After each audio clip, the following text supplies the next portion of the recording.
All right, we will call this meeting of the Board of Commissioners workshop to order, the January 26th meeting at 6 o'clock. And I'll rise for the Pledge of Allegiance. To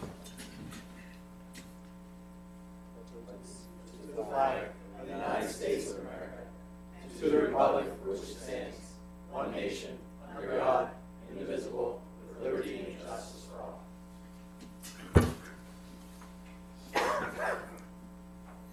All right, and just for the record, Mr. Beitler is not here for the workshop today. First item on the agenda is review draft resolution and plan for the Lower Macungie mixed-use development and land development at 617 North Crocs Road. Mr. Jones, I'll turn it over to you to introduce the project. And thank you, sir. We've been working with the applicants regarding this project now for quite some time. Conditional use approval was obtained back in 2023. The plan has since been working through its land development approvals. The plan itself consists of 10 apartment buildings, 318 total. It's a mixed-use development, so there's also a proposed hotel as well as a retail and service pad, all within a walkable distance of the residences. There's trails throughout the site. And then there is access to and from at multiple entrances there on Crocs Road with an emergency access expected that would go out to the Turnpike rest stop if it were ever needed. So again, we continue to work closely with the applicants on this. They were before the board previously as we continued to discuss Crocs Road and traffic control related issues. And they're back before us this evening for workshop discussions on the project. all right, Kate, if you'd like to, sure. I guess, introduce yourself and. Sure. Kate Dursa from Fitzpatrick, Lentz & Buba, the attorney for the applicant. Dennis Keenan, I'm with French and Perillo. I'm the engineer for the site plan process. Thank you. And I don't know if that microphone. It didn't sound like it was echoing. It is on. Okay. Yeah, just pull Okay. it. Just pull it. Just pull it. Great. So we have three new members. Understood. I have the advantage of having been on the planning commission. So maybe if you want to start just kind of presenting the project a little bit more, and then I guess we'll get into questions. Sure. As Nate pointed out, we received conditional use approval because it's a mixed-use development. It is permitted by conditional use in the underlying zoning district. A conditional use required us to go to the planning commission to get a recommendation on the use, and then we had a hearing before the commissioners to get approval of the use. We then proceeded with the land development approvals. The land development approvals we've worked through with Brian's office and with staff for the plan related materials. We do obviously require outside agency. The main outside agency obviously is the MPDES permit that needs to be issued by DEP. It in fact has now since been issued as we've been working through this process. Although Crocs Road is not a state road, because of the proximity of the facility to state roads, we were working closely with PennDOT on the signal that's proposed at our main entrance, as well as the other entrance that's closer to the bypass. We also, because a portion of the property to the north is located in Upper Macungie Township, we worked with Upper Macungie Township. We had to get them to approve the subdivision aspect of the plan. We also worked with them closely on the improvements that would be located within Upper Macungie Township along the frontage of the tract. We also were working with Upper Macungie. The property itself was originally owned by the diocese and was part of an overall tract, a portion of which was conveyed for Hamilton Crossings. A long time ago, obviously everybody who lives in the township knows Hamilton Crossings. When they were going through their approval process, there was a condition, what I'll call a lingering condition, that applied to this tract and created different scenarios to which a signal would potentially be constructed at Citronia and Crocs, which is in Upper Macungie Township. So that's the other reason why we were working directly with Upper Macungie Township. The language in that resolution states about constructing the signal and the improvements within the existing rights of way. And so we originally approached PennDOT about that signal and constructing it within the existing right-of-way. PennDOT decided it did not want it constructed within the existing right-of-way and wanted additional improvements to be done. We then worked with Upper Macungie on that because there are a number of properties that are in close proximity to that intersection that would be adversely impacted, or I should say adversely, significantly impacted if the work that PennDOT was requiring had to be done. And in the process of the conversations with Upper Macungie and Upper Macungie's desire to ultimately see that signal take place, even though we now are outside of the condition of the original approval, we have worked with Upper Macungie and came to a memorandum of understanding with Upper Macungie that they would now take over the approval process for that signal. We would basically assign to them all of the engineering plans we have. We're going to pay them a significant sum of money for them to proceed with the approvals, and Upper Macungie was in favor of proceeding. So then that brought us now back here to Lower Macungie to now finish out and hopefully get a favorable recommendation on the land development plan aspect of the property. But we are here to answer any questions. Again, Dennis is the civil engineer. We do have our traffic engineer here as well in case the new members or the existing members had any specific questions about the project itself. Great. So who has questions that they want to start with? Members of the board? I'll go first. So I read some information in our packet about the vehicle trips. It looks like there's over 300 additional vehicle trips expected at peak time. Is that accurate? We'll have, come on.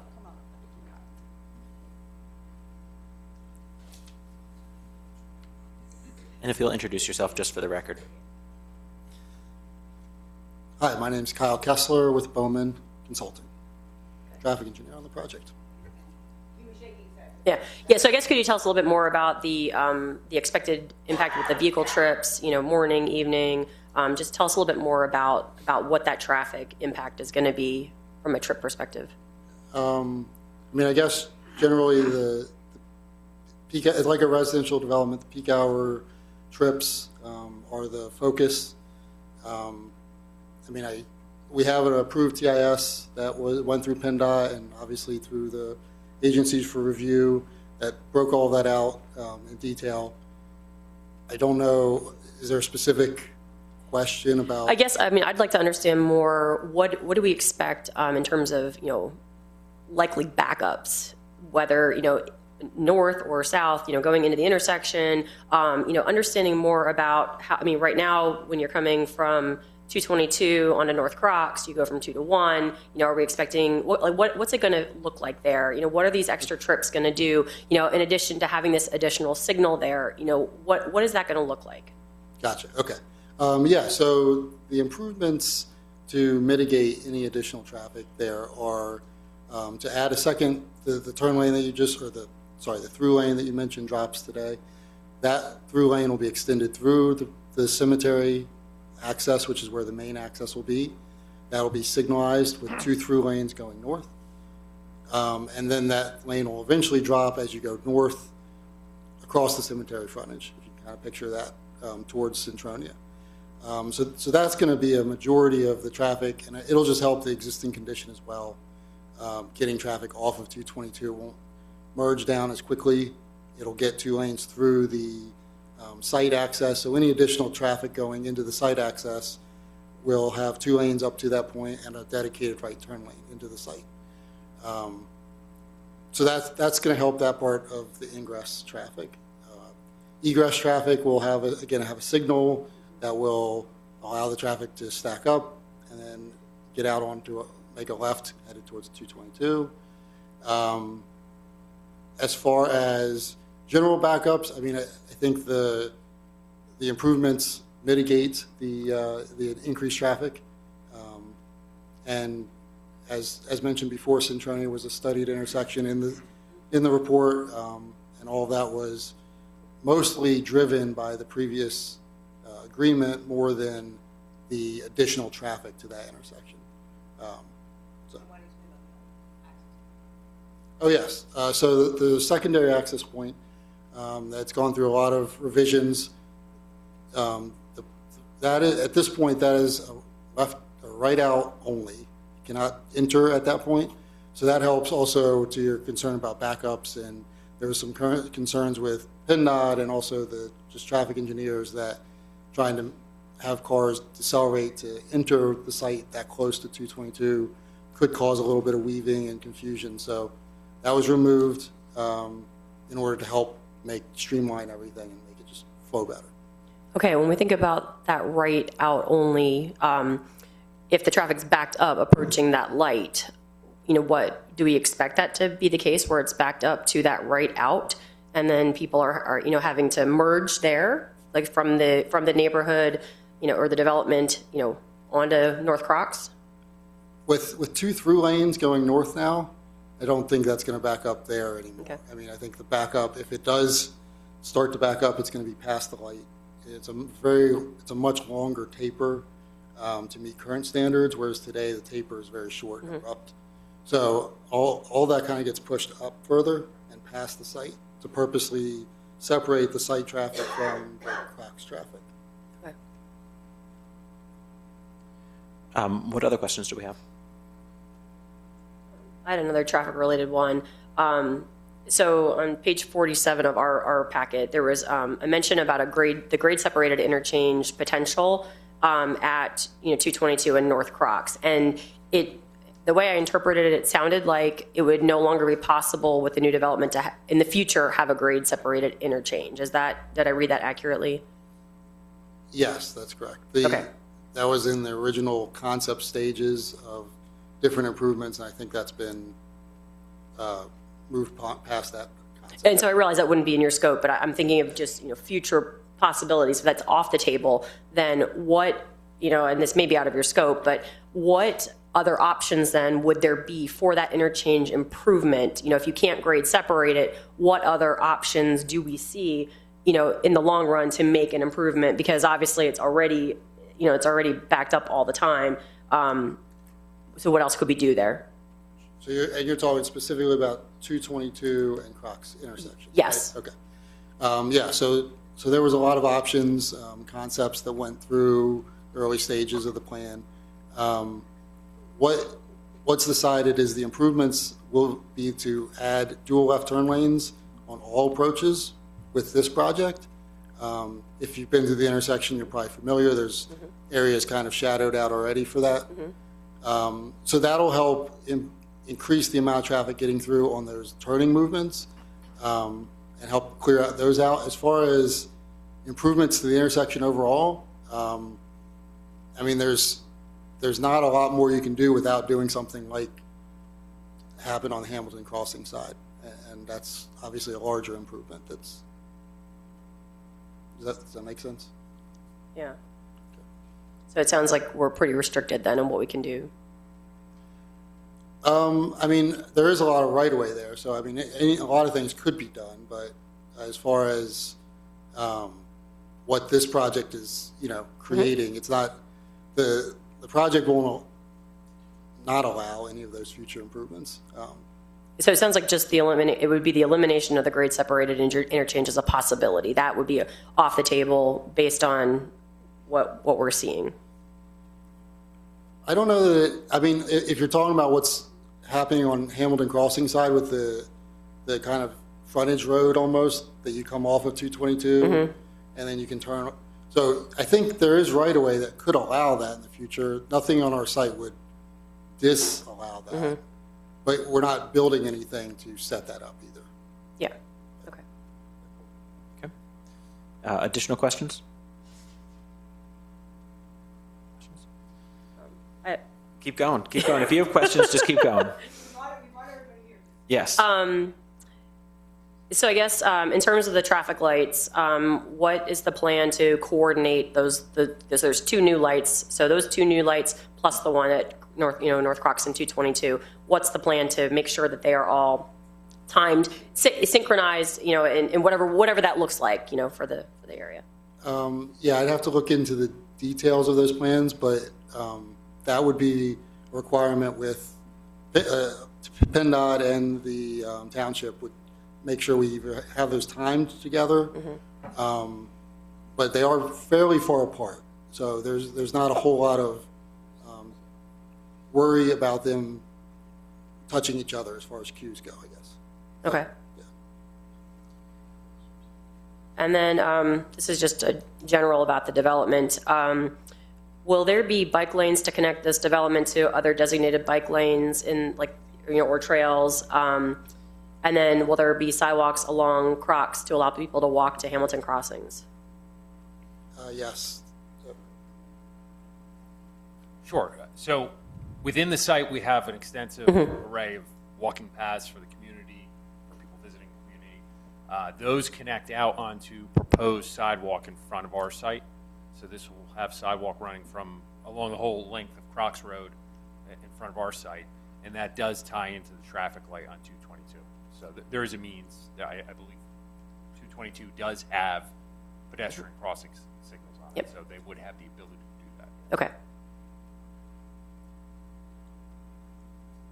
And I just have one more question about the developer in general. What experience does this developer have with other projects, and have any of them had problems getting finished? The developer's here as well. And just for the record, if you'll state your name. Chenille Stokes. I'm a member of the development team, Lower Macungie Mixed Use Development. So we have developed to date 1,600 units in New Jersey.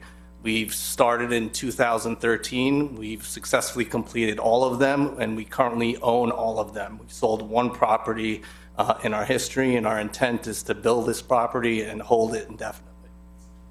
Thank you. I know why you asked the question, so yes. That's why we made sure we brought everybody so we could answer whatever else you might have. Thanks. Maury, any questions?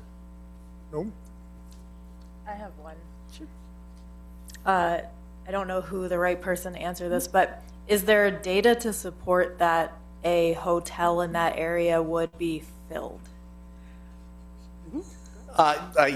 Yes, there is data, and I would say we have, this process has taken longer than we had hoped. It's been about 6 years, but we had numerous offers from different hotel groups. We then went into contract with the hotel group about 3 years ago, and the data has backed them up to that they were willing to go into contract to, build this upon approval. All right. Any members of staff that wanted to comment on this, or anything that has, as it's gone through the process, that's worthy of note? If I may, just to kind of clarify, and it was a question Commissioner Bozak had. It sounded like if coordinated traffic signals with those intersections were going to be required, is the applicant willing to ensure that the same type of coordination systems used that we currently have on Hamilton Boulevard, in Hamilton Crossings as part of our recently upgraded project? You mean as far as our traffic signal goes? Correct. We have our smart signalized system now, coordinated kind of in the corridor that requires certain specific hardware to operate on. And we also share that in Upper Macungie on several locations. I just wanted to make sure everybody was willing to make sure that those systems are compatible. Yeah, I thought it was actually already incorporated. That's why I'm looking over at Kyle. I'm pretty sure that that's the plan. Okay. Thank you. And then I do have a comment on so traffic by far, I think of all the things that has been the most, if residents have expressed any concern, that is where their concern is just the addition of traffic, knowing that the bypass has reached capacity much faster than expected, I think. That additional traffic light, which you explained, is going to be handled by Upper Macungie. That is essentially in the works, ready to go. Once this project is approved, that's when you will fund it, but they'll handle the logistics. Is that the correct understanding? So we are prepared to fund it. We are going to give them all of the materials that we have. It's still going to require some work on Upper Macungie's part, especially because of the properties that are impacted at that intersection. And so I can't tell you timing wise, but as soon as, if and when we get our approvals, we are prepared to do all the transition over to Upper Macungie, and then they are going to proceed. Okay. Is it, because I think that is a sticking point, or at least in previous meetings, I've heard that be a sticking point. Can you articulate what needs to happen for that intersection to get a signal? And I know there's probably some variables there, or maybe if Mr. Kessler wants to address that. So what I believe would likely happen first is that Upper Macungie would go back to PennDOT to ask if there's an ability to do those improvements within the existing right-of-way.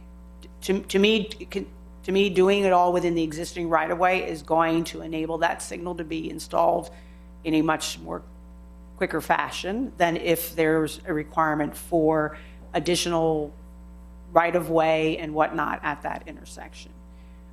If you're familiar, I'm sure you're familiar with that intersection, if they require, it would require some additional right-of-way from some of those property owners that we are not able to do, and so that's the other reason why we were working directly with Upper Macungie.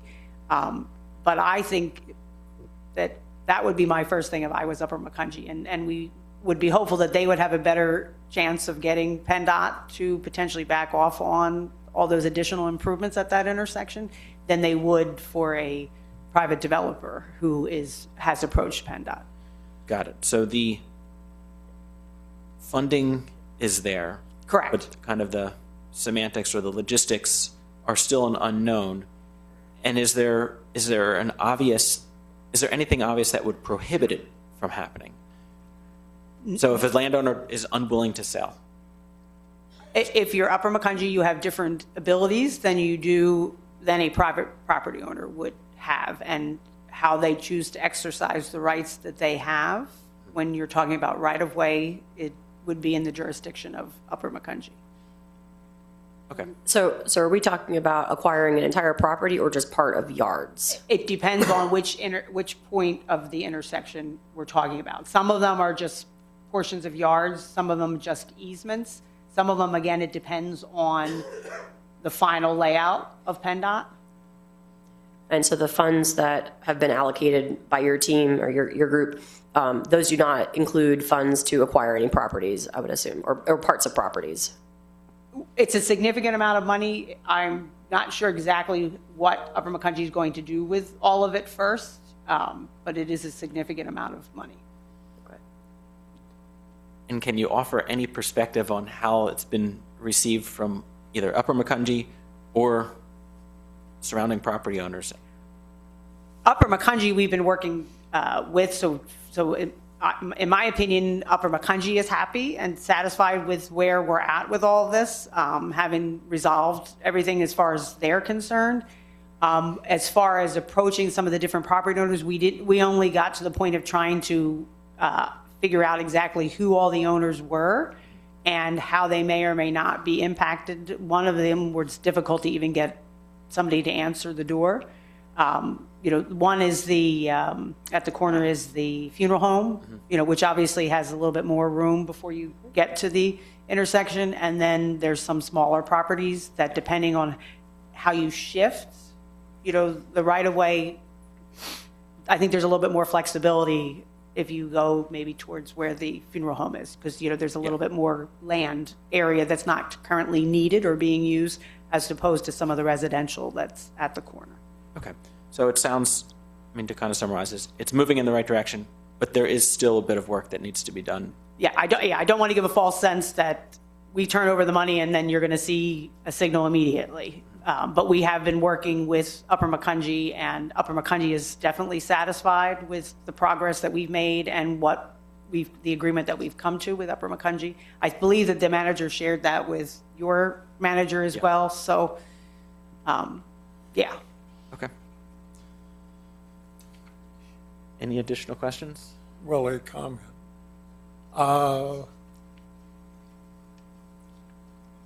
Okay, the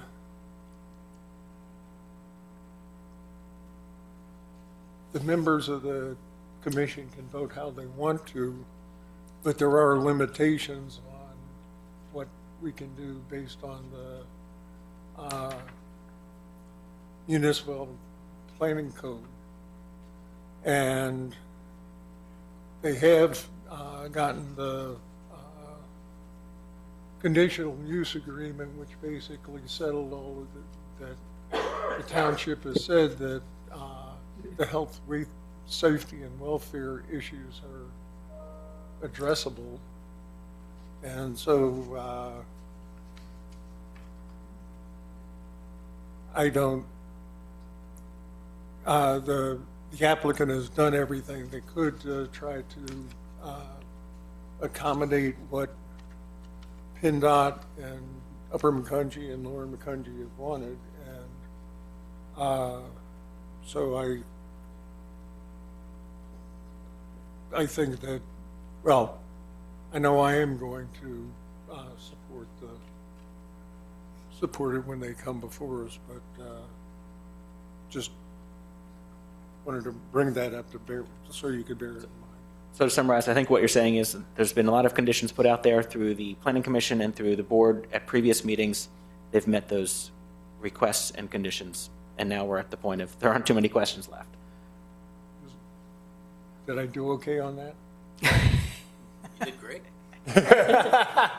And one thing just to add, because you were asking a lot of questions about traffic, we do have to pay a significant traffic impact fee to Lower Macungie, which is not restricted to using here, and I'm sure will be used in conjunction with a number of other projects that are coming, but it's over $800, some $1,000. Yeah. So, yeah. All right. One Oh, continue. This is just about noise for people who might potentially live there. Can you remind me, is the turnpike set down since it's right nearby? The turnpike is lower. Okay, and then what is the noise buffer for 222? There, right now, there's, if you kind of think when you're driving down on 222, you don't really see that property. There's a very large The wall. earthen berm that's there, and then on the top of the berm, there's a lot of vegetation. Some established trees that were planted some time ago. So there's a nice buffer along that edge. Okay. And I think that if I remember correctly, you're also making improvements to that buffer? Correct. Yeah. All right. Any additional questions? I don't think we have any additional questions. I know this project's been going on for a long time. Thank you all for coming out and answering the additional questions. Okay, great. Thank you. Thank you. Thank you, everybody. All right, next item on the agenda is review draft resolution and plan to modify the record plan for Lower Macungie self-storage. Mr. Jones? Yes, sir. So Lower Macungie self-storage has been in... You know what, I apologize. I didn't open up to a public comment during that process, and I think that's what you're coming up for. Is that correct? Exactly. All right. If you can please state your name and address, and you Certainly. can... Andrew Hoffman with Gross McGinley on behalf of Hamilton Crossings. As I stated when I was before the Planning Commission back in June, my client is not opposed to the development, but it is opposed to the development proceeding without a resolution of the easement that it has on the property which is being proposed to be developed. And as I asked in front of the Planning Commission, I will ask in front of you to make a resolution of that easement a condition of the approval. The stormwater, which is being handled by Hamilton Crossings, is part of a regional stormwater facility that was approved in connection with the Hamilton Crossings project. I'm not a stormwater engineer, but I'm told that it handles the stormwater for 420 acres. Therefore, this is not something which is solely for Hamilton Crossings' concern, but it is for the township's concern. The easement agreement is something that was negotiated with the township, the diocese, and Hamilton Crossings, and ties into a multitude of agreements between Hamilton Crossings and the township and PennDOT for the maintenance of a variety of stormwater facilities. Therefore, it's critical that Hamilton Crossings has the ability to reach these facilities, and there is a condition in the easement that Hamilton Crossings approval is required for this to proceed, because nothing is allowed to be placed on top of the easement areas or to impede their ability to reach them. And my client's position, which I know the developer disagrees with, is that this project will impede that. There have been ongoing discussions for years. Back in June of 2024, there was a meeting here at the township. I was here in June of 2025 because no resolution had been reached. And I'm here now because no resolution has been reached. And I've only been involved in a fraction of the ongoing back and forth. At one point, we had to file a right to know request to find out what was happening in connection with the project. And we still do not know exactly what is happening.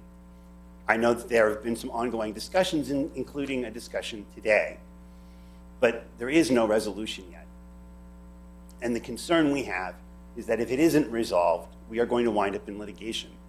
In litigation which brings the township in of necessity because it is a party to the agreements.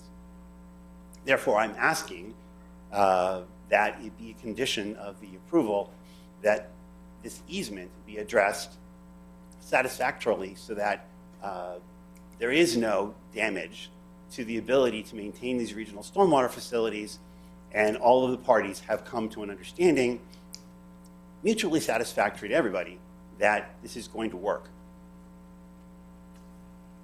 We would say that it is a private matter and does not belong as a condition of our approval. The township is a third-party beneficiary of the easement agreements, primarily because if some party doesn't take any action, they are allowed to step in their shoes.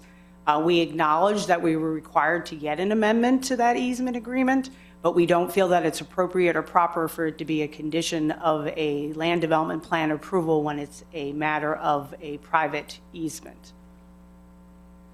I could jump in from our side too, and Andrew is aware and Kate is also aware. I've spoken with both of them back and forth. Andrew, I got your email today explaining further what your position, obviously, including the threat of the litigation that could commence afterwards. No decision's been made by the township. It's been being reviewed. Mm-hmm. I don't believe the board is in a position to comment tonight on your request. Mm-hmm. It will be taken under advisement, and of course, you and I and Kate will continue to talk until this gets back on a board agenda for a vote. Okay. I wouldn't phrase it as a threat. I understand that it's a legal necessity. Therefore, I'm not threatening the township. It's just because you're a party, I'm told by the litigators you would have to be a part of the litigation. Understood. And there's mechanisms already in the underlying agreements that provide for if the township is brought in as a party in any litigation of how those costs and whatnot are covered. Thank you. Thank you. Any other comments? All right. Hearing none. Now moving on to the next item. Mr. Jones. Sorry, that's me too. Thank you. Thank you. We have Lower Macungie Self-Storage before you this evening. This is a project that was actually received its approvals back in the very early 2000s, 2002, 2003. It's been under use, been constructed and under use for some time. There are 5 storage structures there. They're essentially coming in with a modification of plan with a request to not build the final building. If you look at the eastern end of the site there's an open area that doesn't hold a storage structure. It would be a smaller storage structure that would be going in there. Right now it's being used for parking and just general use of the overall site.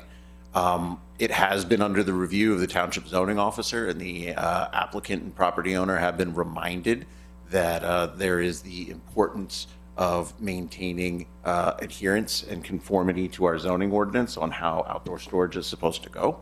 That's part of the township's review letter, but I would note that everything else on this site is essentially built out. There are closeout items with respect to stormwater management and the basin and public improvements, but our expectation is that as part of this amendment of plan, closeout will happen right after that. So they're essentially just asking for permission not to build the final building and begin closing out this project that's been 20, 24, 25 years ready to be closed. So changing it up a little bit. Usually we're asking to build things, now we're taking them away. All right. So, Mr. So, if you want to Sure. add any comments? Yeah, essentially the it's my understanding that over time, as they were doing the different buildings, it wasn't supposed to be a phase, but they built a building and they come in and ask the township for permits and whatnot. And so they were getting their approvals as they went along, not in accordance with the original approvals that were granted. So this is essentially to make sure that the record plan reflects what physically is actually constructed there, and then to do the closeout items that Brian had noted in his review letter.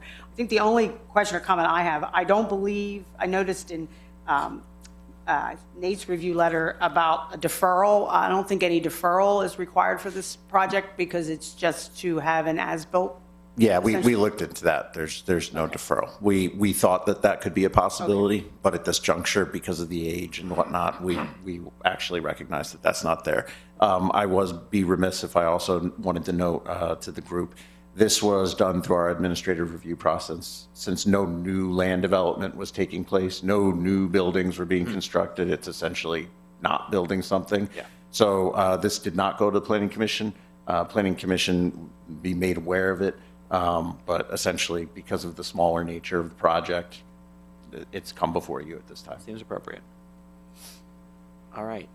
Any questions from the board? No. Any questions or comments from the public? Okay, so when is this supposed to come before the commission? When would you like us?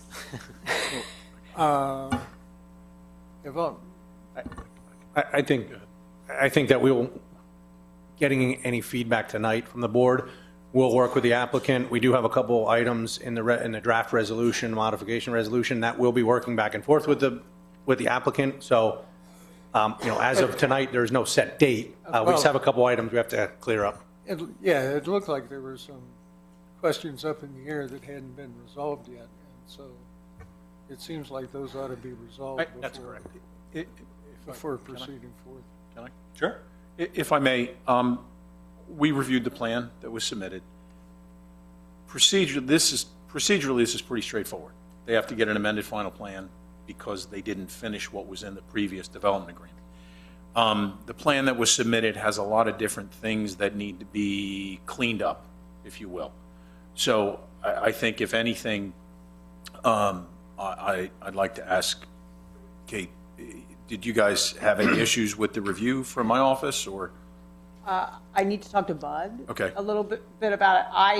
I understood what you were getting at. I don't know how we necessarily get the answer about the HOP, given how long has passed, but Yeah. I'm sure we could try to figure that out. Yep, that's fine. But the bottom line is, the biggest concern that I had is that, as has been represented, the site is built, except one of the buildings that was supposed to be there is not there. And instead, there's a big stone area that is being used for storage and circulation. The detention basin that was on the approved plan was built, but it's still in sediment basin mode. There's things that have to be literally and figuratively cleaned up. I don't think it's a big deal at the end of the day, but the reason I asked Kate if they had any issues with my review is it may take them a little bit of time to address some of those things. In particular, since we now have quite a bit of snow on the ground, we're basically saying you need to provide as-built information on that detention basin, and modifications may need to be made to basically put it back in the same condition that it was shown on the approved plans.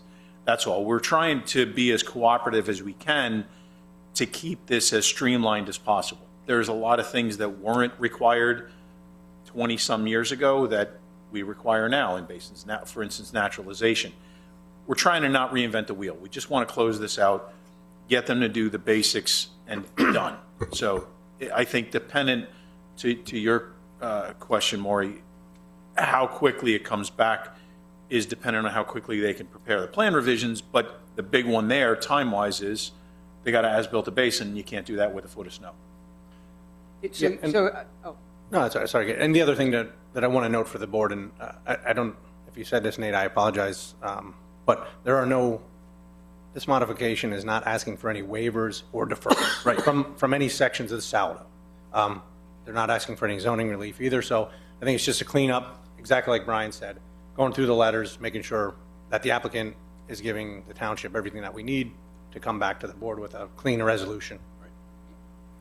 Okay, well, just based on your letter, it seemed like there were enough questions that I would prefer it to get cleaned up before coming before the. Oh, yeah, I would recommend that as well. Yeah, and as long as they tell me what they need to have done before we can come back, we'll figure it out. Okay. Yeah. It's operational, so it's not like they're not, that it's holding up. It's just holding up the cleanup aspect of it. And for the record, the things that I'm asking for are to make sure that what we have as an amended final plan that does get recorded are as straightforward and clean as possible. As presented, it's difficult to tell what's existing, what's proposed. There's some information from the previous plan that was proposed. We can't tell. It's just really nothing that was approved will be changed except for removing that one building. So to clarify, the letter is a bit long, but I want it to be as thorough as possible so that it's kind of once and done. When they submit the revised plans, hopefully we can check things off and be done. So. Makes sense. And I think just to clarify, if staff, along with our consultants, feel that the plan has been modified from what you saw here tonight enough to bring back to another workshop, we definitely would do that for you. So. Okay, sounds good. Great. All right, hearing no other comments, we will move on to the next agenda item. Katie, are you on this one too? I am. As a matter of fact. Yes. All right, next item, review draft resolution and plan to modify the approved plan for Cove at Millbrook. I'll start with you, Mr. McAdam. I think you have the letter. Is that correct? Yeah.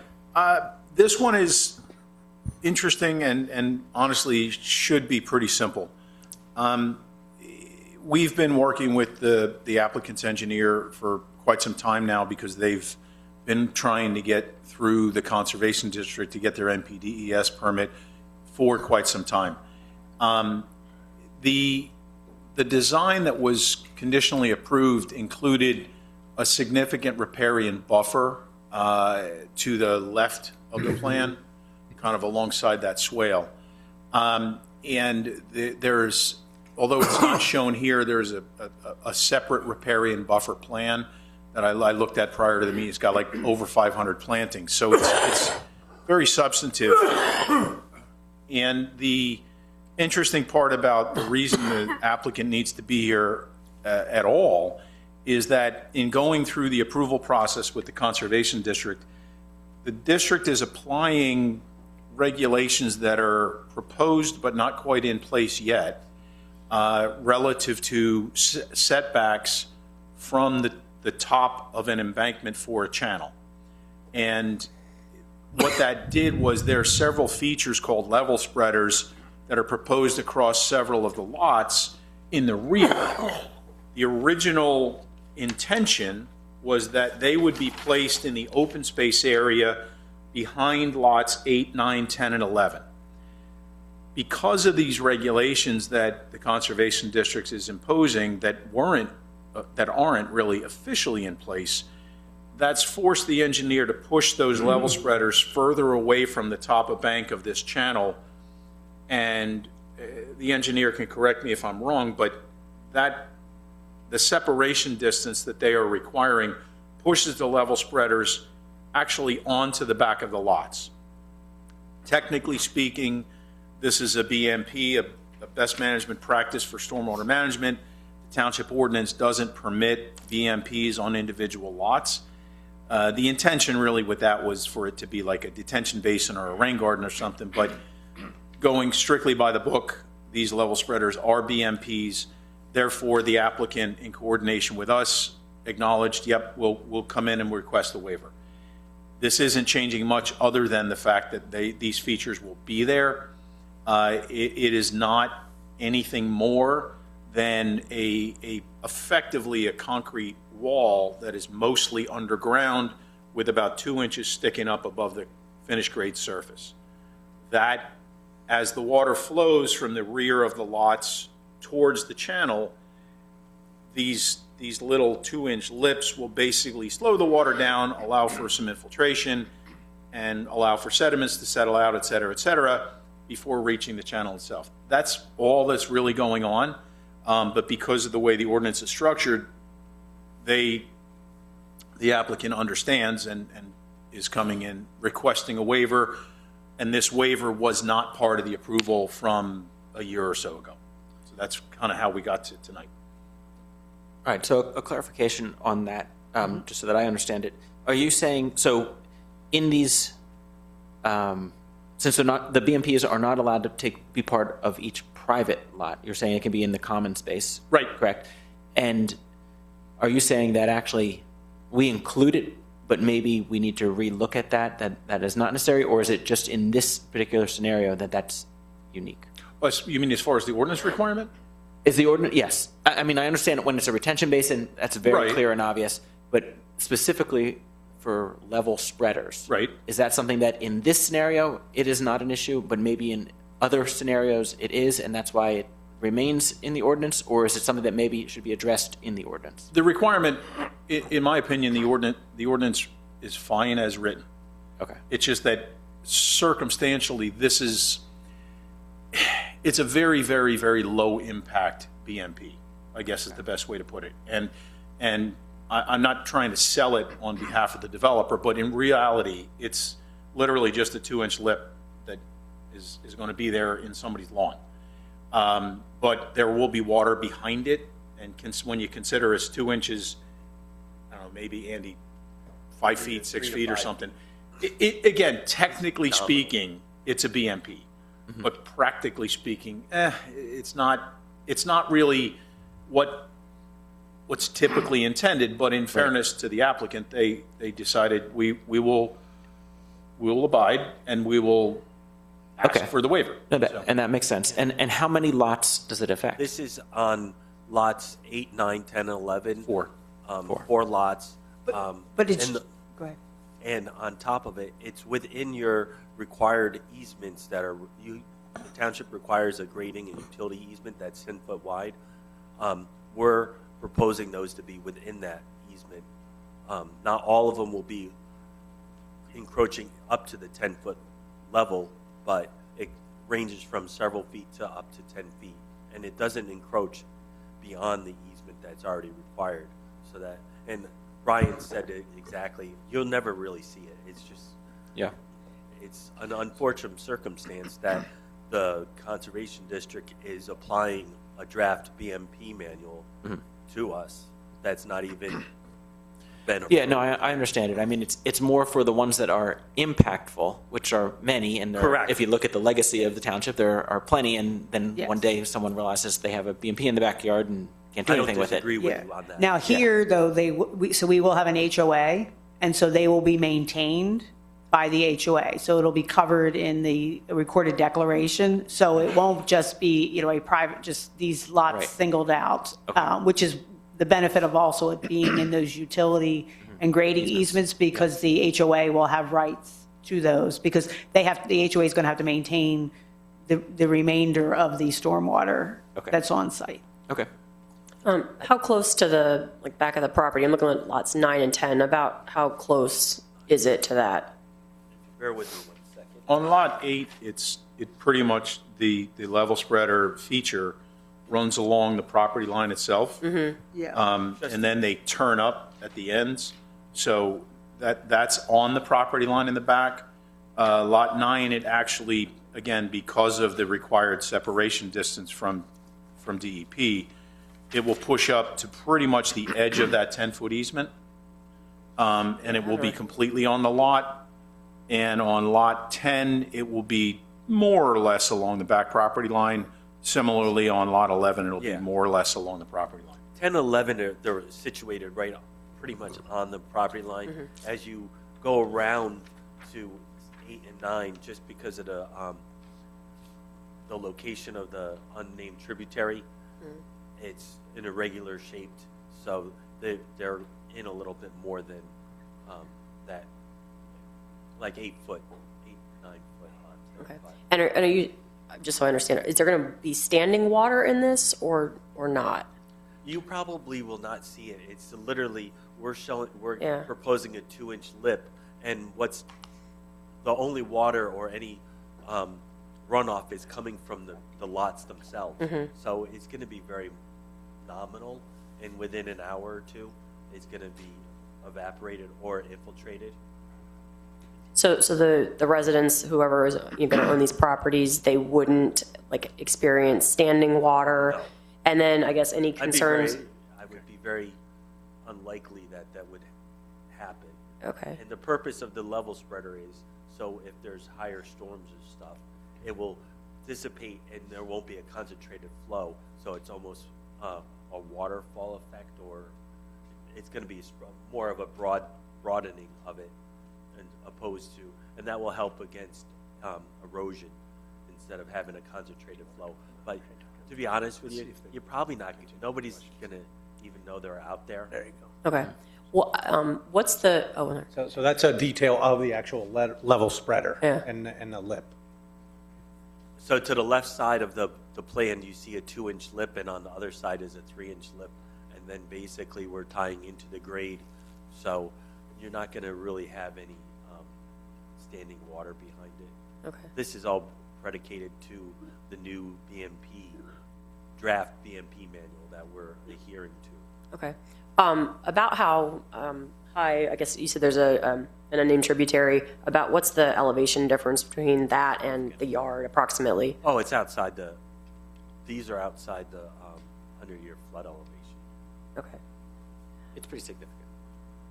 Okay. It's, I mean, the stream that is what you're asking, how far away, it's pretty significant. Oh, I mean, there's a lot of slope. It's the top of minimum 135 feet from these. Okay. I think we've just heard from folks that there's issues with flooding that I think we didn't anticipate, so that's why I'm asking the questions. No worries. So I'll make a comment in response to Melissa's comment. So on lot 9, I think something that staff would like to talk to the applicant about is if they would increase the easement on lot 9. You know, either. Want to make it bigger?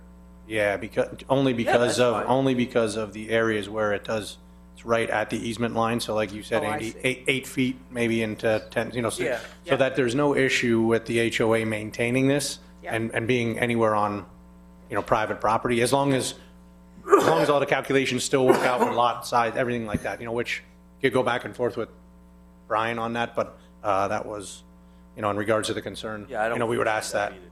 increase that Yeah, easement just bring area. bring the easement down a little bit. Correct, maybe from 10 to 20, Yep. 15, whatever we, you know. And then how is the HOA going to be, you know, I guess notified or educated on this and how to maintain it correctly? The maintenance requirements will be on the plan. Okay. There's a post-construction stormwater management plan. It will be on that. That plan is actually recorded. And we'll make sure that in addition to any other maintenance requirements, that these specifically are listed on the plan. Okay, thanks.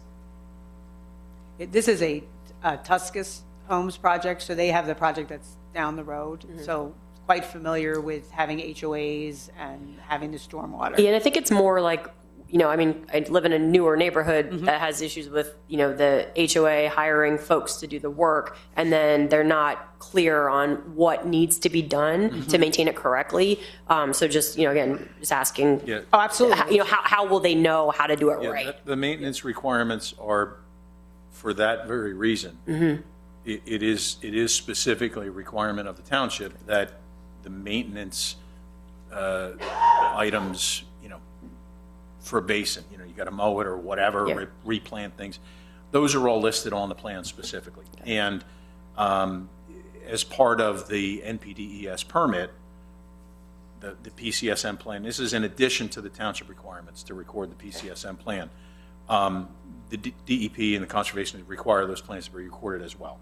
So I think as a lot of this stuff evolves, the permitting requirements are extremely lengthy compared to what they used to be.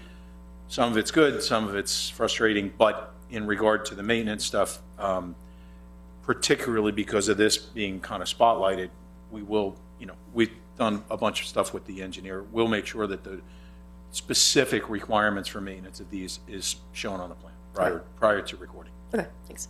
Yeah, and I only mentioned Tuscas because it's a local builder and they're familiar with these. It's not somebody coming from the outside who wouldn't be familiar with Pennsylvania rules and regs. I have a question. Sure. Is there potential for damage? And if it is damaged, who is responsible for paying to fix it? Is it the HOA or the township?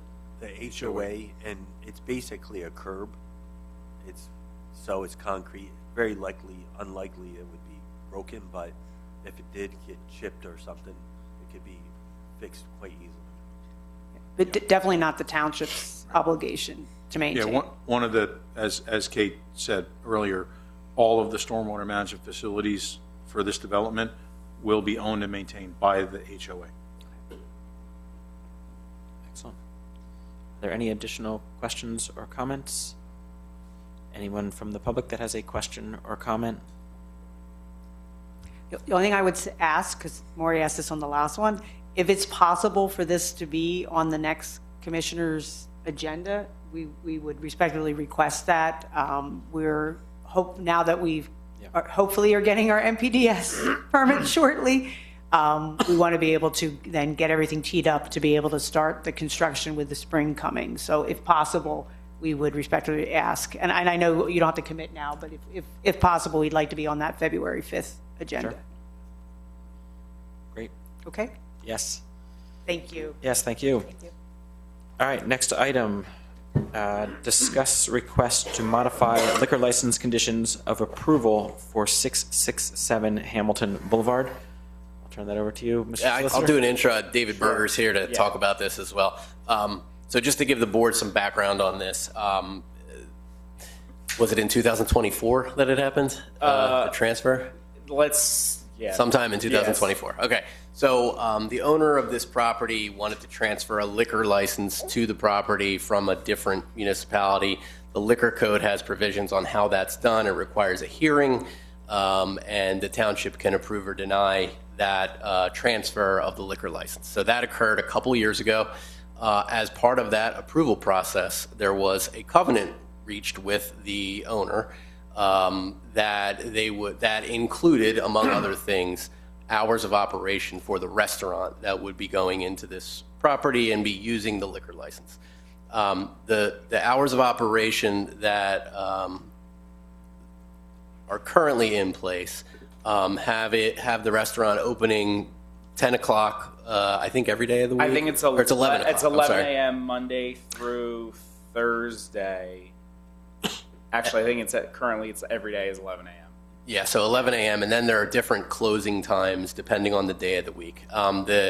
They're back now to ask the board if it's willing to modify those hours of operation, primarily for the purpose of serving breakfast a couple of days a week. Dave, I'll turn it over to you to do the rest. Yes, thanks. Okay. So as he said as a background, I was here in 2024, a while ago. So it was before my client had finished developing the property, before they kind of had an understanding what kind of restaurant business would be going into the property. So since that time, they've entered into an arrangement and somewhat partnered with the former, I don't know if you know Griddle 145 in Whitehall. They partnered with those people over at Griddle 145. They're known for breakfast, and they wanted to operate and actually serve breakfast on, I believe it's Fridays, Saturdays, and Sundays. So part of the request is opening up at 8 a.m. on Fridays, Saturdays, and Sundays to serve breakfast. And then there is one slight change. We're asking to also stay open an extra hour later on, I believe it's Thursday nights until 11 p.m., which is right now 10 p.m. Reason being, they've been open for about 2 weeks now, 3 weeks, and they have been noticing that on those Thursday nights that they've had a lot of people at the bar when they've had to close at 10 o'clock, and they would just ask to push that an extra hour until 11. So that's really the reasons why I'm asking. This is not normally something where there's a restrictive covenant as a part of a liquor license transfer. We agreed to it ultimately to have this done. And we're coming back here to ask for the change. Just so everyone's aware with regards to the liquor code, the hours of operation for any restaurant licensee under the liquor code is 7 a.m. to 2 a.m. And that is Mondays through Saturdays, and then they can't open and serve alcohol until 9 a.m. on Sundays. So ultimately, the way that this would work out, while certainly they're not selling a bunch of alcohol at breakfast, they could legally do it for things like mimosas and things like that, except for that first hour on Sunday, which they would ultimately be honoring no matter what. There are some other restrictions that are a part of that covenant. I'm not asking to change those with regards to there's a small seating outdoor area. We have restrictions on hours and live music. I'm not here to ask you to change that. Purely asking to open for breakfast and that 1 extra hour on Thursday nights. Great. So this will, sorry, Wes, so this will come in front of you for a vote at a different meeting. It's here before you to ask any questions, make any comments, and for Mr. Berger to, answer any questions that you might have about it. Are there any questions from members of the board? Members of the public? Hearing none. I'm sorry. Mr. Barrett, I just want to make the board aware, and I will let Nate speak to this a little more about the approval. I wasn't directly involved like Nate was. However, at the time of approval, I'm not sure if a restaurant was included in the approval. However, I just want to make the board aware that now the restaurant is operating, and we have had a couple concerns from the neighbors who directly abut the property, which is a residential district, just in headlights and having to do with buffering. So I just want to make the board aware that we have had some concerns. We've been working with the neighbor and some with the outdoor seating as they have, again, a building permit that has been completed. So we are still working with the neighbors, but we have had some concerns with the current restaurant as it sits. We're working with the applicant. No, I would just say my client has been aware of that neighbor and has been trying to work with that neighbor. My understanding is the restaurant is in fact a permitted use over there in that district. And unfortunately, it is a neighborhood behind it. It is the winter time, so we don't have much in the way of that natural foliage to try to block things like headlights. We can only do, frankly, what we can. It's a commercial zoning district. I can provide a little bit more detailed information on this just for the benefit of the board. At the time of the approval, 50-foot buffer is required because of the distance between a new commercial use and residential use in that zone. That was achieved as part of the development, and a bermed Class B buffer was put in. So there is an earthen berm with plantings on there. It includes a great variety of plantings, just because when we rewrote the zoning, we were advised if we did all the same thing, one type of virus or mold comes in and you lose everything. So it's very varied in terms of both deciduous and evergreen plants. It is that time of year. I would note that the lighting is dark sky compliant on the site, so that's something that else we've put in place for quite some time. But it is winter, there are headlights, and I understand that the applicant is working very closely with trying to find a solution to make sure that this one abutter's concerns are taken care of. They do immediately abut the property. They abut a commercial property on Hamilton Boulevard, but there's been continued work on the township side through the development process to find solutions. And then I know that they're looking at it right now, but we just want to make sure you were aware of that. Are the plantings like young trees at the moment, and they will grow larger and higher? They will, and actually at the time of the planting, our ordinance calls for a certain size, and we had requested that they go with larger sizes at the time of planting, so they did go with 1 or 2 sizes up, and they've been in the ground now for a while, so they should be getting established. Excellent. All right. I do not hear any additional comments. We'll move on to the next item. Thank you for coming. Sure. Thank you very much. Thanks. All right, next item, review vacation of a portion of right-of-way on Locust Lane. Mr. McAdam? Yes, thank you, Mr. President.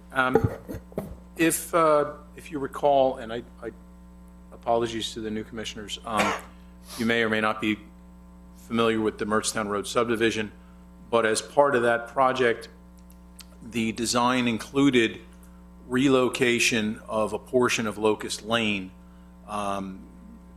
Locust Lane previously connected to Brookdale Road at a very awkward, if not unsafe, angle.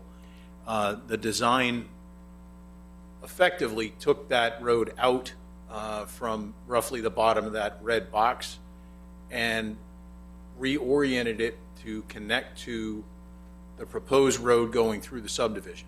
As a result, so there you go, the part that swings, yep, right where the cursor is, that part that swings up and to the left, that's where the new road, I believe it's in. Correct. That now connects to, I think it's Watson, which is the new street that was proposed and constructed as one of the primary accesses in and out of the subdivision. The area that we're discussing tonight is the Locust Lane is a township road, and accordingly, there is right-of-way, that's already set up for that road. The township has the rights to that, and since that portion is no longer needed, the property effectively from the center line to each side needs to be vacated. And the property that is to be vacated will go to the respective property owners. That's what we're in the beginning stages of that process, basically. So the two parts, it's kind of funky the way it was set up, because on the north side, the northeast side, it's that area that's kind of got the stripes, sort of, I'll call them, in it. The green is the current Locust Lane right-of-way. Then is it black, Vince? Red. Red is lot 1. The red is lot 1 on the left. That's lot 1 of the Mertztown Road subdivision. The area to the right on the other side in black, those stripes, that's the area of the right-of-way on the eastern side. When we were doing the research for right-of-way needed on Brookdale, we found records that showed that the township at one point in time had acquired a bunch of right-of-way there, I think in the event that a relocation was done in that spot. Because of this subdivision, that additional area wound up not being needed. That's why that looks way bigger. It's not just a long rectangle. On the west, on the left-hand side, the area that goes to lot 1, that's much more straightforward. It's basically it's a trapezoid, but long rectangle, okay? So this is effectively part of ongoing Mertztown Road subdivision. It's something that would need to be done regardless. It happens occasionally. So we wanted to bring it to the board's attention. The Jandal Company's engineer has provided us with some exhibits and legal descriptions, which we've reviewed, and we got comments to them. They need to get some revisions back to us, but once the documents are cleaned up, we'll bring them to the board for a vote with, I believe it'll be a resolution. Whatever legal documents will be needed will be done at that time. So it's basically a kind of a paperwork exercise, so to speak. Yep. House cleaning. Yes. And we have asked the developer to reach out to the abutting property owner in the area, Right. explain the situation as well, and also, refer them to the township if we can be of any kind of assistance on that end, to clarify what's going on here so that they're aware. So. And the property owner has no objection to taking that property. Yeah, no, I've been in, as Bruce suggested just now, there is ongoing communication with the property owner on the east, Mr. I don't know how to pronounce his name, but the guy on the right-hand side. We've been in touch with him, and he is agreeable to this. It's just a matter of he's unfamiliar with the process, so we're trying to kind of walk him through it a little bit. And once the documents are in a position where I'm comfortable saying, yeah, we're good to go, and we would obviously reach out to Mark and David to get things buttoned up. I don't think it'll take too much longer, but that's where we're at. And it's just one property owner that's going to, I guess, get land back. One property owner on either side. It just so happens that the property owner on the left-hand side is the Jandal Company's, and I don't know what their intentions are. I would assume that it would be absorbed into Lot 1. That's kind of I want to say the only logical thing, but that's what we suspect will take place. But on the other side, it's just literally just the one property owner, thankfully. Looks pretty straightforward. Any other questions? One comment, sorry. No, go right ahead. Yeah, I just want to, as Brian said, currently right now, the relocated portion of Locust Lane, as you can see here, is completed. It's also completed to Watson Street, which is a new street from the land development plan. So that portion of the relocated Locust northeast towards that ties into Brookdale Lane is currently completed. And I just want to make the board aware that that we've notified the developer that that section, those two sections have not been dedicated yet to the township. We also notified them there's no winter maintenance at this point. And so they're handling maintenance. In this last storm, they handled the maintenance. It is their responsibility. Yeah. Great. All right. Any additional comments? None. We will move on to the next item. Review volunteer applications for library board and appointment recommendation. Mrs. Flexer, who's joining us online. Hello, commissioners. We have a recommendation from the library board to appoint 3 incumbents. There's 3 terms that are expiring, and there were 3 applicants. So they're recommending to reappoint the 3 people. This would be at your next board workshop then. I'm sorry, your next board meeting for appointment. All right. Are there any questions, comments from the board, staff, members of the public? No? Thank you, Mrs. Flexer. All right, next item, review multi-municipal sewer construction and expansion agreement with Upper Macungie Township for the Mertztown Road Pump Station. Mr. Beidel. Yeah, I'll take 8 and 9 kind of together. Solicitor Broman has been assisting me on this side of it. I know Commissioner Roberts familiar. However, just to get everybody up to speed, in that Mertztown development that we were just discussing, there are facilities, of course, installed for those 400 homes, including sewer, as part of the lawsuit settlement agreement. It was necessary that a pump station for sewer be installed as part of that process, which the township is now obligated to maintain in its eternity. So with that pump station in the area, that I'm sorry, I'm losing my voice here, it conveys the sewer flows down through a force main towards Spring Creek Road, in that direction of the watershed. With our neighbors in Upper Macungie, you'll notice in this drawing, slightly to the north of the development, basically at the end of that field, is a pump facility for sewerage that Upper Macungie owns and maintains in their system. So there's the possibility that we can accept their gravity flows from that cold water crossing community through our pump station and then convey it further down. So that would eliminate maintenance for Upper on their side, 2 pump stations to 1, kind of working together on our systems. So the township has an agreement with the Lehigh County Authority that operates that pump station. Upper Macungie's pump station currently has an expected anticipated life of about 6 to 10 more years before they have to do some significant upgrades. So while they're laying the groundwork and the pipe for the current development, we've taken the approach that let's put the required necessary piping in the ground now at this point in case anyone ever decided to interface to the township and the pump station. The pump station would need upgraded at some point, and of course DEP approvals. That's far down the road. We are trying with our first item 8 to actually work with Upper Macungie. This allows them to have a contractor complete work in the township, and then eventually have that line to the stub hooked up. So it's 3 manholes installed plus the run, as you kind of see in this quick diagram, like 160-foot run to the border of Upper Macungie.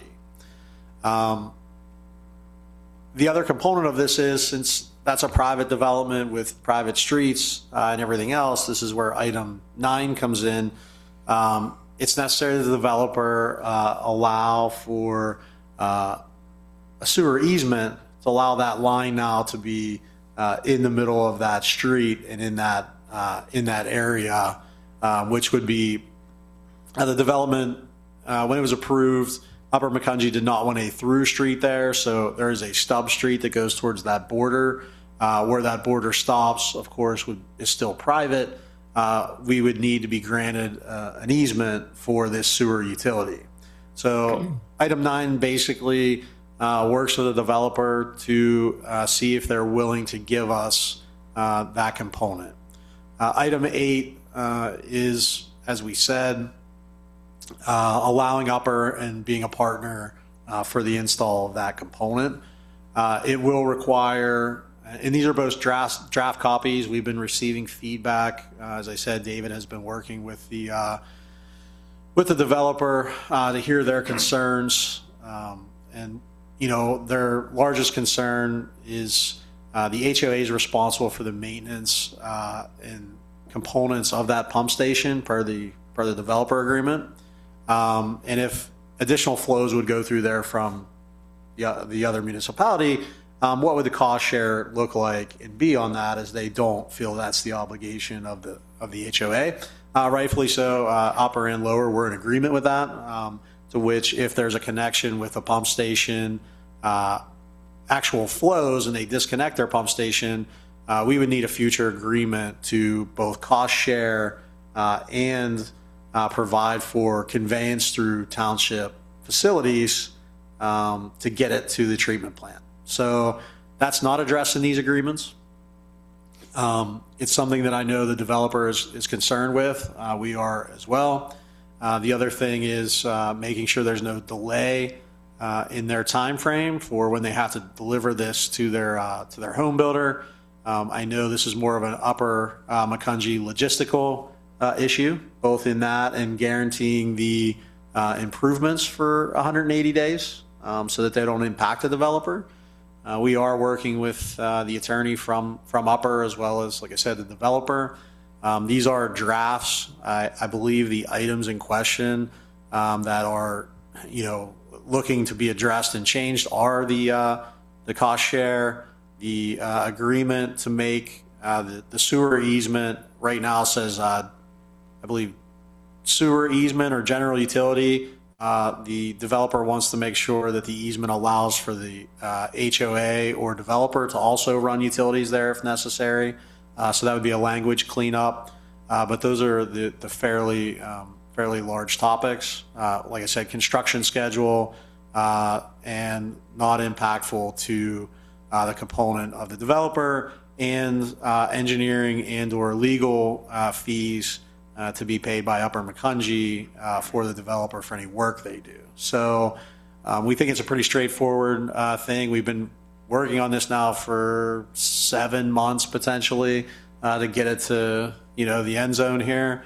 Like I said, I wanted to get the board up to speed, make sure there weren't any concerns of where we are, and know that we think this final draft should be fairly soon, maybe at the next or following board meeting. We know we're under a time frame. They want the project to be done by March 31st.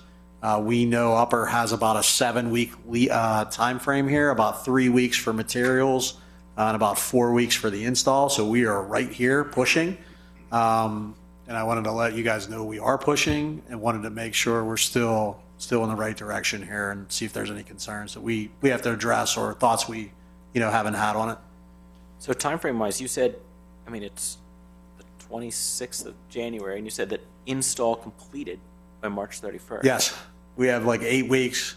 Okay. We have a 7-week project. We're trying to get the developer to push a little bit here, as we've been waiting for their feedback on these agreements. We finally got a memo late last week. Like I said, David has been pushing on the priority list here, so we're trying to get moving. Okay. So essentially, we do already have a construction contract. Us. Say that again, David. We have a construction contract. We're ready to go. Oh, okay. Okay. Yeah. The developer cooperates. Yeah, and I believe Upper Macungee's kind of engaged that already. They have wheels moving on their end on that side of it. So basically waiting for the developer, but they've signed the paperwork to get construction moving. Got it. So, go ahead. I was going to say, yeah, if there's a question or concern, now would be the best time to ask it so that it does not delay. So Upper Macungie is doing the construction? That's correct. Okay. Yeah, they're at their cost. We'll provide inspections. We have field inspectors out there anyway to make sure there's compliance. The agreement also, calls that they can have their site inspectors there as well, but we want to make sure we're getting installed appropriately. Yeah. Okay, so at this point, again, just so I'm clear, the approval is just for the connections for the possible future, to be made. So allowing the piping to go in, but no connections are being made. That's correct. I would say the connection is, I don't know if I can, there we go. So the existing sewer, if you can see at the bottom on my cursor, that's actually in the ground and installed at this point as it runs down the center of the street. These manholes in these locations actually have to be adjusted a little bit for the fall there, but the connection is actually this line here. So this would be connected now to the main line that was going to be dedicated to the township. It ends up dead ending here at a manhole right on the border location. So there's a connection, which is this, but no flows in that connection. It's capped until they would decide to. This is the pump station. They would decide if it was failing or to ask the township, we would like to now put flows into this. That requires a whole lot more logistics for DEP approvals, and the pump station has to have some adjustments. So they can't come in right now anyway if they wanted to put flows, as I understand it. Yeah, and if I may, when this idea was first proposed to the township, we did look at it and we determined that the gravity lines that will be constructed here, as well as everything that's already in the ground to the pump station, can support these additional flows. But as Bruce points out, the pump station itself was designed for the 400 lots, and then there was, I think, maybe 5 or 6 other lots possible if we needed to tie in adjacent properties. So for the flows coming from Upper Macungie, they were made. We made sure they were aware. If you're going to do this, you're going to actually have flows coming in. There will be adjustments needed in the pump station. I think it's basically bigger pumps or something like that, but not just simple, not flipping switches or something. It would be mechanical changes. Upper Macungie is aware of that. They've already agreed that, yeah, that we'll take care of that. So there is not going to be a problem for the township, for Lower Macungie Township, as far as the lines in the ground. They can all support these additional flows. So the costs are all being borne by Upper Macungie. Yeah, and I think there is, some potential benefit for the township where now those HOA kind of members are going to have to pay for the full cost of the maintenance, where if at some point Upper Macungie would kind of interface, that cost share is going to be significant, probably more Upper Macungie, and release that kind of a little bit from the HOA, fairly reduced. I think there would be potentially more, if not equal or more flows in there than what's currently from the 400. So does the township, do we realize any kind of advantage? Potentially no, because we're taking that flow and conveyance. However, it does kind of generate the cost recovery. And then as well for those lines that go all the way towards Route 100, Spring Creek, then to Route 100. If we would have a conveyance agreement with them, we would identify maintenance and costs of maintenance or capital improvements over the long run. So, yeah, it's we're kind of doing a significant amount of logistics for us, not much, but for Upper Macungie, taking that pump station out of service is pretty significant from them. And that item 9, the easement would be around this component of the piping extension. There will be an easement already on the plan for this current, but that portion is what is in question in item 9. So we would have to have a description for that easement, and make sure that it's laid out and then accepted by the developer. Got it. All right. Sounds like some good forward thinking for the unknown. So, all right. So just, are there any risks that we should know about that we haven't talked about? Currently, for us, I would say the risks are fairly limited because Upper Macungie has to indemnify that work and the township from the things that are going on there. So there's I guess on the legal side, I have to say, right, there's always a risk, but the indemnification at least would potentially help the township. I'll defer to Mark and David on that end. But other than that, I don't see one. Okay. I agree, Bruce. Great. All right. Hearing no other questions, no questions or comments from the public. All right. We will move on to item number 10, review recommendations and draft resolution for the Deputy Emergency Management Coordinator. Mr. Changuch. Yes, thank you. There's a memo in the packet tonight from Barbara Ferry. She's the current Emergency Management Coordinator. She is asking if the board could name a Deputy Emergency Management Coordinator and in Jim Trapp. He has been with EMO since 2020. He is very qualified. He's retired. He worked for the United States government and their Nuclear Regulatory Commission for 32 years. And his last position that he held was Region 1 Director, Division of Nuclear Material Safety. So he's, exactly, way above what I'm going to talk about. So he is current with all his incident command system training, FEMA training, and everything like that. So I agree with Barbara's recommendation. And what his role would be in instances where she can't attend different things with the county or with the different organizations, he would step in and fill that role. So I think it's a good fit. So any questions, I'd be happy to answer. None. Is this a new role? Currently, we have not had a deputy since, I think I want to say like 2004. Okay. No one was named a deputy. It was just the emergency management coordinator and then the emergency management members, organization members. So Barb is also retired. However, just going to different meetings, it would be nice if there was somebody else, that she could rely on. So.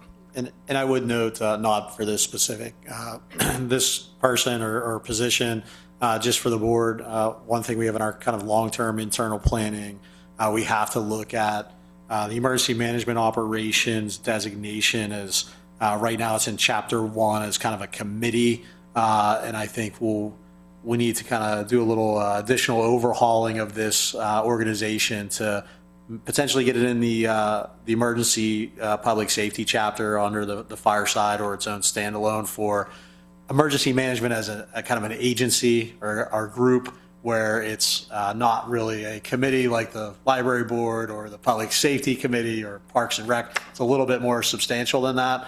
So it's on my long-term list to kind of make those updates.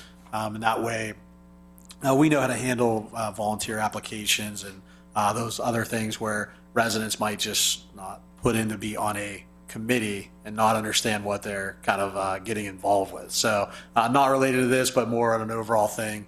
It's on our kind of public safety chapter overhaul. Great. Any additional comments? Hearing none, we will move on to item number 11, manager updates. Thank you. I just have a couple items, unless there's as well questions from the board. Just, where we are on a couple things that we had questions. So the comprehensive recreation plan, the last time we did one was years and years and years ago. I know Julie in the audience probably sat on that committee years ago.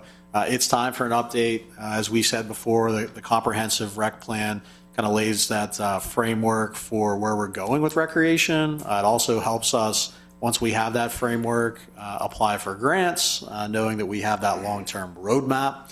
We know that it's probably a substantial plan and time frame for us to get resident feedback, get people engaged, get a plan draft and bring back to the board.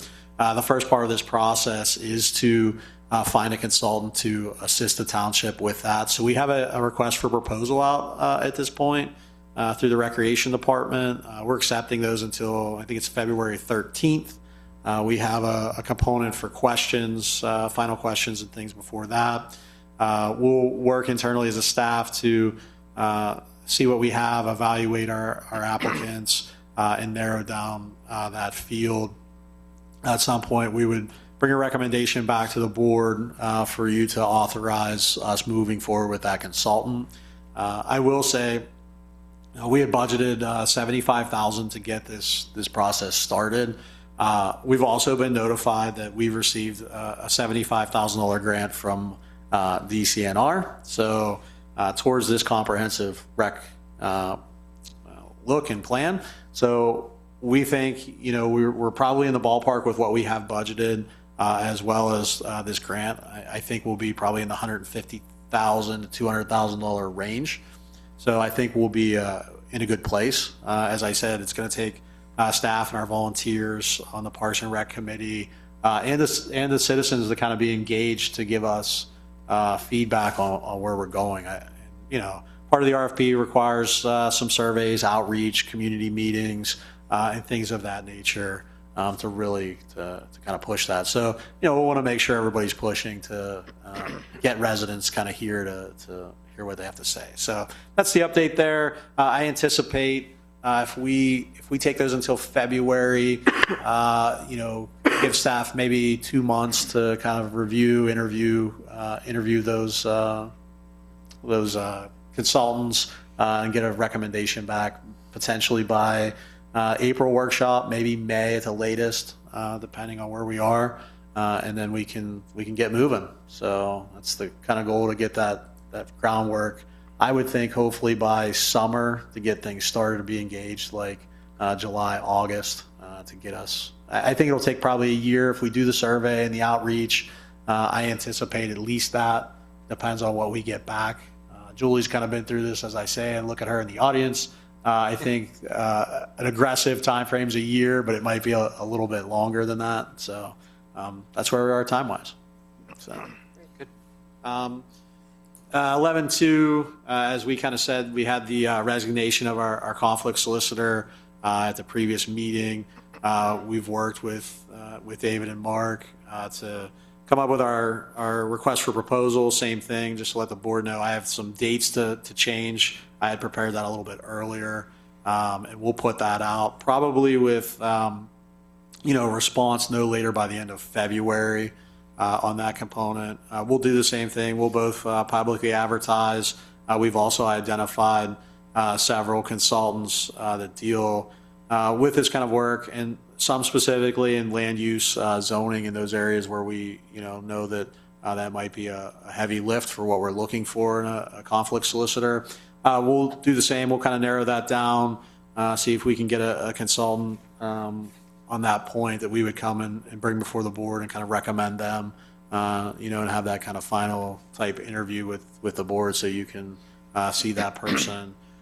We know that it's important for this position. However, it's not as mission critical. Most of the time, I would tell you, I don't think maybe one occurrence anyone from the solicitor's office has had kind of a conflict with anything here. So, we feel that we're on an appropriate time frame. So Great. We'll get that out. 11.3, we wanted to get this before you and just give you some background. As part of our recruitment and retention efforts for the volunteer fire service, in 2017, the township actually looked at an incentive program, which is earned income tax, gives you basically a waiver, so you get a credit for your service. You have to, per the ordinance, it lays out various things that would make you eligible. So, fundraising, answering calls, all of those things that makes the department go. As part of that, the fire chief must certify a list, brings it to Ms. Flexer. She also looks to certify the list that everything is compliant with the ordinance. And then the volunteers are eligible for a $1,000 tax credit. So to their earned income tax, they have to be a resident of the township. As I said, the board will authorize or consider these volunteers for the program. So Ms. Fletcher will have a complete packet for you with their names and the verification from the chief. And then you would just have to provide that final authorization. We file that with our give that to the volunteers. They can file that with our earned income tax collector so that they get that credit. So excellent program. Definitely, I could say, is kind of innovative. They don't do this much in the western portion of the state. Thank those volunteers for their service. I think it's a good way for that. So if there's any questions, we just kind of wanted to run it by the board since it might be the first time you've seen these. And like I said, it's pretty straightforward. We anticipate, right, Renee, unless I'm wrong, probably at that first February meeting so people can get their tax returns filed. You'll see this on an agenda. So. Do we have an estimate on how many people would be eligible? Right now, let me look here real quick.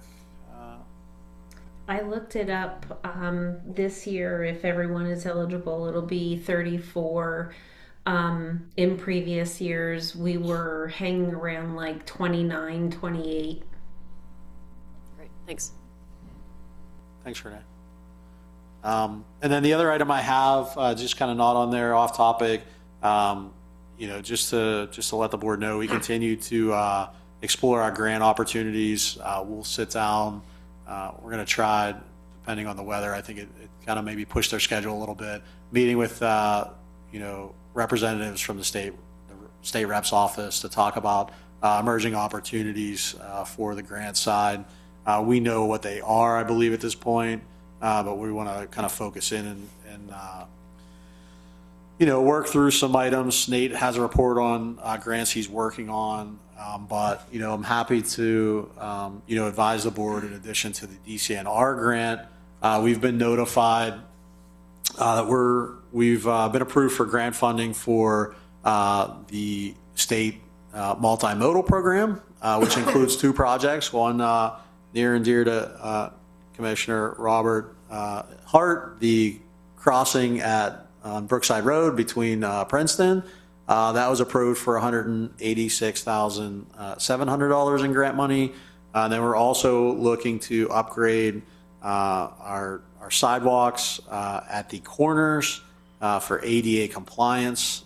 So our first round of sidewalk corners, I'm happy to say that we were around, we're going to see award of $322,134. So we're just over $500,000. So between Nate and Brian's office, they continue to submit successfully these pieces. We know that the ADA ramps are probably, this is just the first component of this, phase one, as we will call it, in streets identified by Doug on areas where we're going to be future paving. So these are required when we spend federal dollars on paving. So this will be the first round, but I think we'll have several more years, maybe 10 more years of potential updates. So one of our projects, phase two, that Nate's working on will be the next part of that multimodal. So we continue to do that, thanks to, the Senator's office as well, Senator Coleman and Representative Day. I know they provided support letters for both of these projects. And we're hopeful that they'll see and, kind of approve and want to participate in our future grant endeavors. But wanted to give the board that good update. So we're still in it. That's all I had since I'm long-winded all the time, unless there's other questions about things going on or projects where we are in the township. Thank you. All right, department reports. Who wants to start with that one? You want to go? Thank you, Wes. My report was attached for the monthly report from December 1st to January 21st, as well as also included my Public Works year in review. You can see it's quite extensive of all the projects that the Public Works group did One other quick update I do have is we had some concerns from some residents as well as staff and commissioners about Lower Macungie Bridge and Mill Race Road when they redid it. Some of the safety concerns. Me and Manager Beidel both have reached out to Spencer Bonder. He's the engineer there of the group for the turnpike. They did agree to put some guide rail on Little Spur as well as Mill Race too for the safety improvements. It's just they're going to coordinate that once the spring comes. So that's the only updates I have. If there's any questions about the reports or anything in Public Works, feel free to ask. So it'll just be extended. Well, Little Spur, they'll extend further down Little Spur, which is a state road, and Mill Race is ours. Right. Both sides are going to extend it down. You come up. Got it. That's all I have. We got to tape your microphone to your mouth. I'm sorry. I can't hear you. Sorry. All right, thank you. Yeah, no, the report was quite extensive.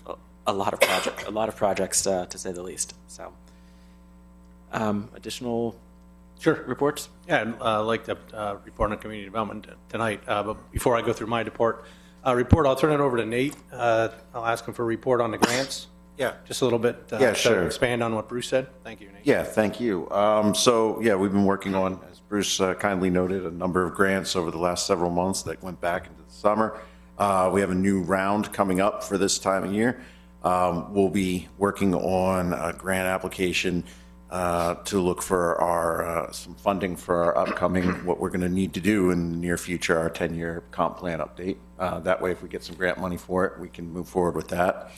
Our further next round for those ADA intersections with the multimodal grant, we did well in the first round. We hope to do well in the second round for it.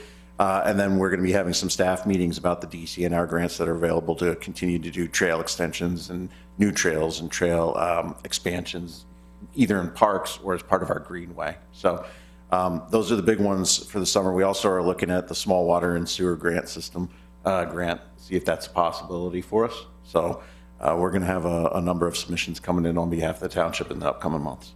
Yeah, and I think we'll see those. Most of the deadlines are March, April. I believe, I think it's when we do the application, we'll have to have the board do an approval that we're willing to apply for the grants and then provide the matching of the money. So you may see something on the agenda authorizing staff to continue making Ms. Flexer and I the contacts for those grants and basically saying you support them. So that's what those items will be when it's kind of time before you. Cool. All right, thank you, Nate.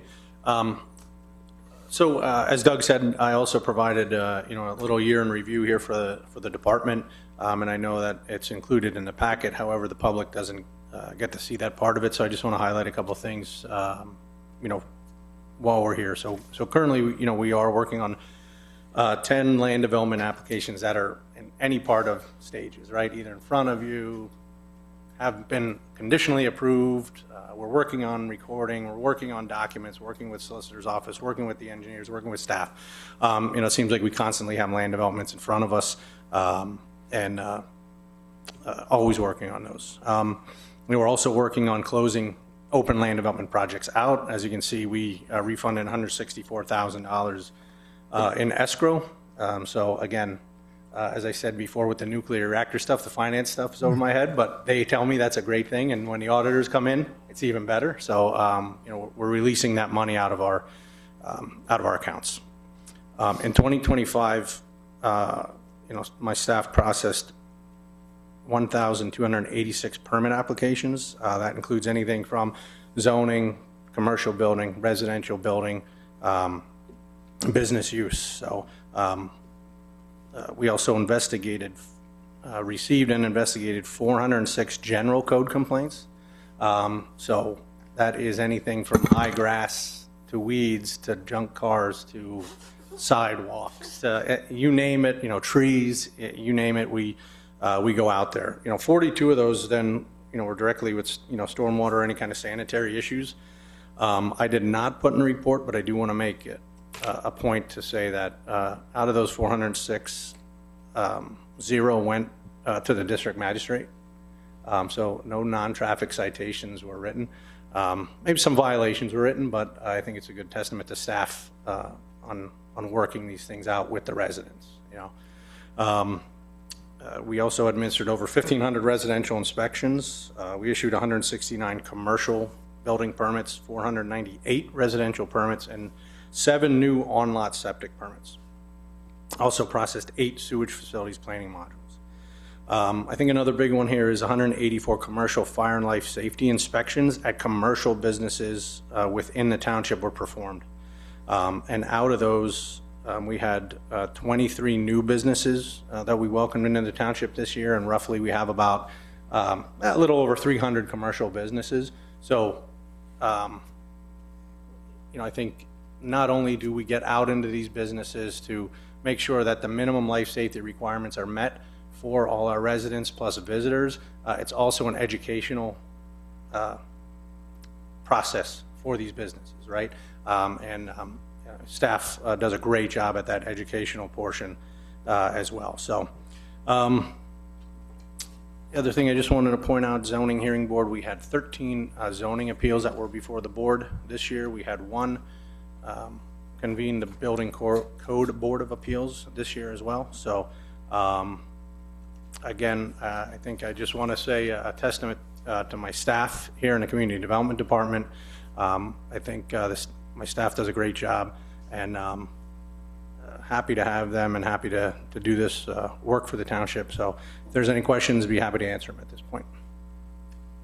All right, hearing none, thank you for all that report there. A lot of stuff getting done in the township. Mr. McAdam, I think you're last. No, I didn't realize it was a department. True, that is true. I'm that teasing, is true. but in fairness, I do not have a report. But if you have any questions, any of you have any questions? I have a question. I do. I think it's Vince, the I have same a thing that question Mark for is you. going to say. That's right. Wait a minute, Vince. Okay, so I'll take the engineering report. Yeah, thank you, Mark. I did include in my. Oh, are you done, Mr. McCann? My engineer monthly report was on the last agenda. I'll have you know. Thank you for that report, Mr. But I am McCann. here for questions. Yeah, thank you, Mark, for reminding me. Yeah, one thing I did include in the report was currently we are working with an applicant at 3510 Macungie Road that is a land development plan that did receive conditional approval. And, you know, much like the Cove at Millbrook tonight, after conditional approval, the applicants and land development still need third-party approvals, NPDES being one of those. This is the same case as that we discussed earlier tonight. Modification of some areas and some had to move a pathway, a pedestrian pathway due to stormwater. And so when we received what we call the check set, that's the last set that Brian reviews and his staff review prior to recording, we did notice that the pathway was directly over a sanitary sewer line, which the township will take dedication of. It was noted that we do not want to have to replace a path and, you know, myriad of things, as you can imagine. So we're working with the applicant right now to see how we can either modify the location of the path or modify the size of the easement. It's currently a 10-foot easement, and then it connects to township property so that we can continue connectivity. So right now we're working with the applicant, and engineers are going back and forth seeing if we can increase that easement. If the engineer increases the easement, increases their help me out, Brian, limited disturbance. Oh, yes. For the NPDES permit. I got it, thanks. For LCCD, so then that triggers like way more work. So I just want to let the board know that we are working, you know, behind the scenes, and you may see this in front of you, depending, and that's why we want to bring it up tonight. Again, thank you, Mark, because depending on the modification size, we want to bring it to you now. May not show up on another workshop, may just, small modification may just be in front of the board. So. And I will add to that, even though I'm not my own department, I don't want to step on toes. But in all seriousness, the changes that we're working with the engineer on, in their haste, the project sat for a while, and then they kind of got started again. In trying to get things together for the Conservation District, they basically forgot to tell us what they were doing for the Conservation District. the plans had been conditionally approved over a year ago. The changes that were made to the detention basin were dramatically different from what we had looked at and said this is okay. So that was a major concern. And as we were working back and forth with them on that, Doug and his department pointed out, hey, you can't have this path right over top of the sanitary line, right? The shame of this for the developer is that they had the limited disturbance was extremely narrow. Their choice was what's on the plan. We thought it might change, whatever. But they now have gotten their NPDES permit. They don't want to go back and change it because it costs them time. And it's made it much more difficult for staff because we have to do what's right for the township. And they didn't really do their homework and kind of stay ahead of things. Things got a little out of sequence, if you will. And so they're pushing back a little bit. So as Vince correctly pointed out, it will come back to you more than likely for this change of an easement. But in the big picture, the project's still the same. The number of houses is still the same. The road location is the same. The road design is the same. The sanitary sewer design is the same. We're making them shift the pedestrian path slightly. We made them make some changes to the stormwater that we feel we will be in a position to approve. Right now, they're not there. They'll get there. But in a big picture, the development is going to look very similar to what the board had approved over a year ago. So. Perfect. All right. A lot of information today, which is excellent. Last item on the agenda is public comment on an agenda topic. Hearing none. Do we have a motion to adjourn? Motion. Is there a second? Second. All in favor say aye. Aye. We are adjourned. Thanks, Brian. Good night, all. Thank you. Night. See you, Renee. See you, Bruce. Thanks, guys. Appreciate it. Yep.